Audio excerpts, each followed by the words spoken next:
Nerdy, nerdy, ner.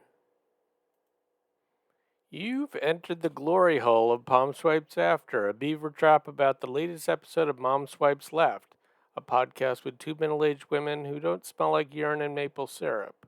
Yet, this is episode 39 about MSL episode 178. I am your host, Pomme de Terre. It's good to have the ladies back after a week break.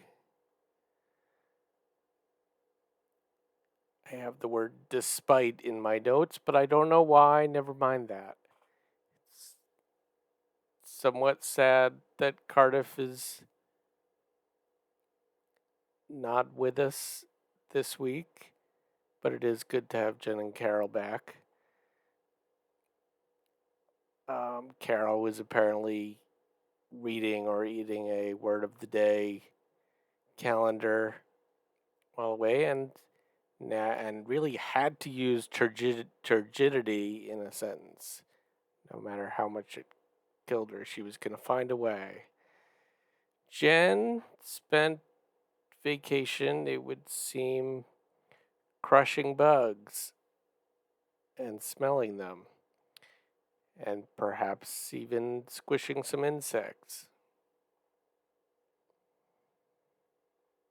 Back to shits and grievances, as usual, mostly about a well deserved shit about the Supreme Court's leaked draft overturning Roe versus Wade. Let's not get ahead of ourselves, though.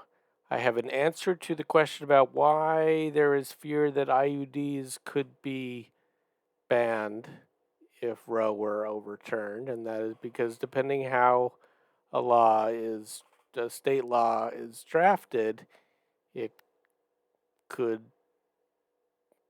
make all forms of abortion illegal, and in some cases, an IUD prevents embryos from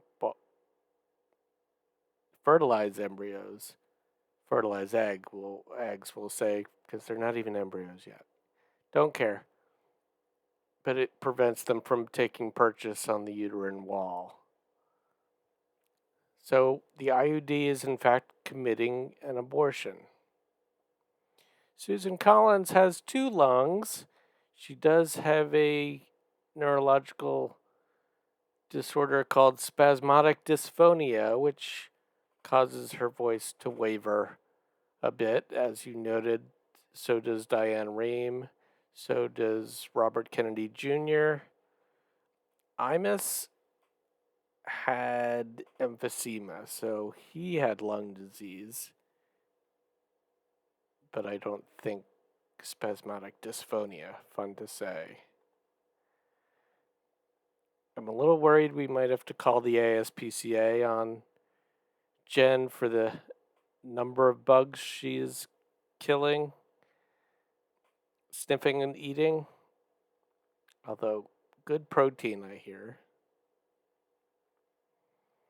This week's feature focus was a fan-fucking-tastic with Richard, the glory hole aficionado,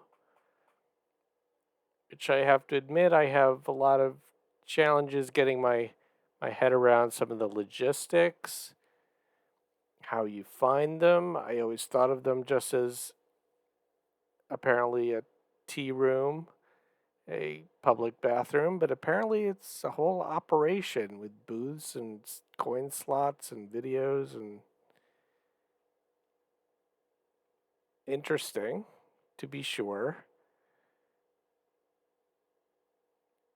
I had something. Oh, right. Well, the thing that the glory holes reminded me of was an idea I've had for dick pic costumes. Maybe an MSL branded line of dick pic costumes. You know, little glasses you can put astride, cowboy hats. Now, in the glory hole context, it's probably a choking hazard.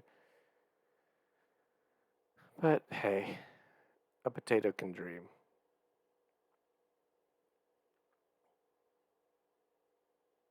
notable news was a lot of animal news, mostly, and also hard hitting commentary. Who says that Jen and Carol don't tackle the difficult subjects? Certainly not I. They went down the transracial rabbit hole. Made me wonder, am I trans kingdom?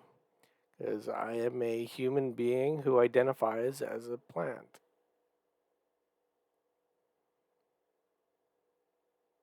And finally, my grand idea that came out of this week's episode is that the next step would be an MSL branded game called Glory Hole, which would be an old beaten up cornhole board with Jen and Carol's faces plastered over it, holes where their mouths are, and penis shaped beanbags with for which to throw in said mouths.